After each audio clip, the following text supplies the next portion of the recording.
vais faire un nouveau tuto qui sera le pain au chocolat. Alors déjà je tiens à m'excuser pour mes cheveux ou bien l'éclairage, mais en fait je rentre des cours donc du coup il fait le soleil il est plus vraiment très là quoi, donc du coup j'ai allumé ma lumière, donc c'est pour ça que ça fait un effet un peu jaune. Donc là je tiens à m'excuser pour ça parce que voilà j'ai pas d'ampoule blanche. Enfin bref, donc j'espère vraiment que ça va pas gêner pour le tuto. Donc voilà, et c'est pour ça qu'on va y passer maintenant. Alors tout d'abord au niveau matériel il faudra une lame, cutter, couteau, scalpel, ce que vous voulez.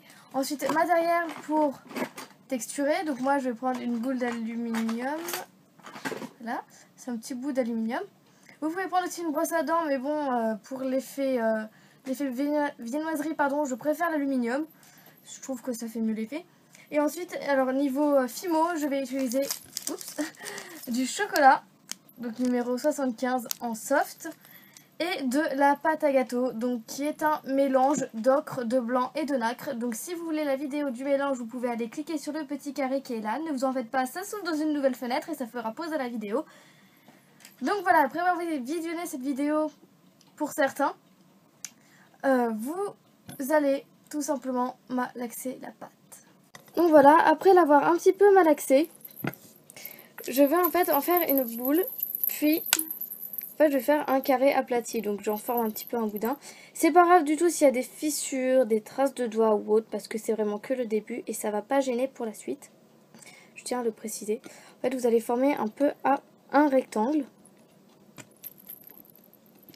Il faut que ce soit à peu près de la même épaisseur en fait partout. À peu près, on n'est plus à 2 bosses près. Il ne faut pas oublier qu'un pain au chocolat est unique et il ne sera jamais parfait. Donc voilà, une fois que j'ai à peu près fait mon rectangle, je vais découper un bout de chocolat et je vais en faire 2 serpentins assez fins, mais pas trop non plus, pour faire en fait les 2 bandes de chocolat qu'on peut trouver dans le pain au chocolat. En fait, je prends à peu près la longueur que je souhaite.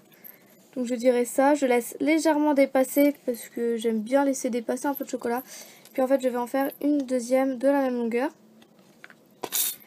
Voilà, et en fait je vais les reformer, mais tout seul. Alors pourquoi? Parce qu'en fait comme vous voyez, là le bout est plus arrondi, alors que si vous coupez au cutter ce sera droit. Et donc du coup ça fera pas très bien chocolat comme on peut voir là, hein. Faut pas que ce soit trop coupé. Donc en fait je reforme mes petites boules. Et je vais refaire à peu près de la même épaisseur. Ensuite, vous allez les placer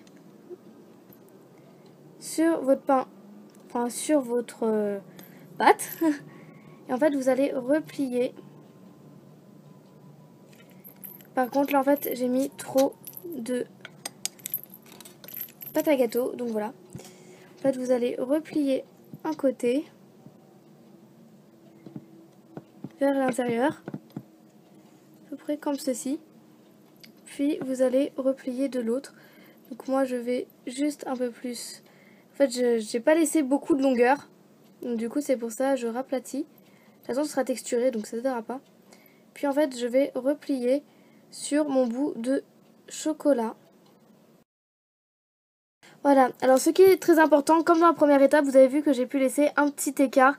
Enfin, j'ai replié un côté entre les 2 serpentins de chocolat. Et ce qui est quand même assez important parce qu'il ne faut pas oublier que les bandes de chocolat ne sont pas forcément collées dans un pain au chocolat. Donc voilà, la base du pain est faite. Ensuite, je vais l'aplatir pour qu'il soit pas trop penché. En fait là c'est juste pour que ce soit pareil. Et ensuite avec ma petite boulette d'alu, je vais venir la tapoter pour donner un petit effet plus viennoiserie. Et ça je fais ça partout sur le pain.